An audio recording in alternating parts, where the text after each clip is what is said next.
বিসমিল্লাহ। আজকে আমি করব ইলিশ মাছ আলু দিয়ে। পেঁয়াজ দিয়ে দিলাম, দিয়ে দেব সরিষার তেল।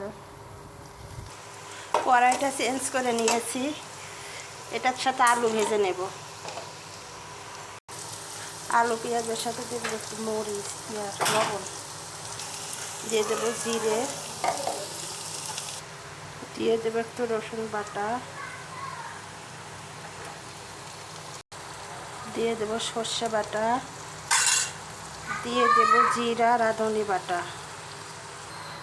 এটাতে দিয়ে দেবো হলুদ গুঁড়ো, সামান্য একটু মরিচ গুঁড়ো,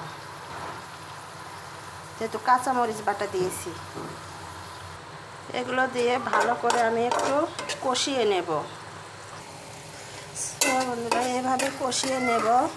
প্রায় কষানো হয়ে এসেছে, প্রায় আর একটু কষাবো। তেলটা উপর দিকে প্রায় উঠে এসেছে। এখন এটার সাথে দিয়ে দেব ইলিশ মাছ।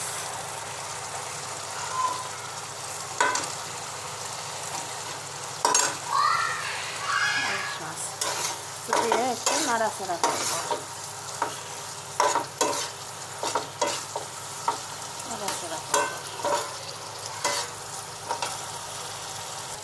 মাছটাকে সিদ্ধ হওয়ার জন্য একটু পরিমাণ মতো ঝোল দিয়ে দেবো, পানি দিয়ে দেবো।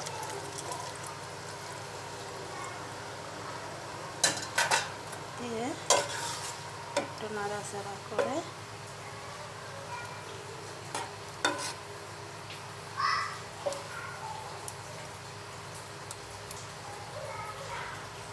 ঢেকে এটাতে দিয়ে দেবো একটু পাতা, ধনিয়া পাতা। পাতাটা দিলে ফ্লেভারটা সুন্দর হয়।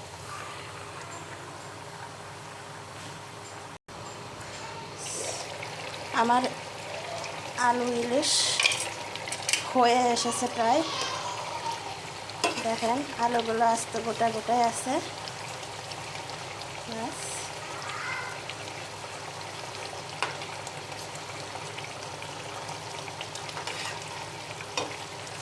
প্রায় হয়ে এসেছে। এটাকে আমি একটু করে নামিয়ে ফেলব।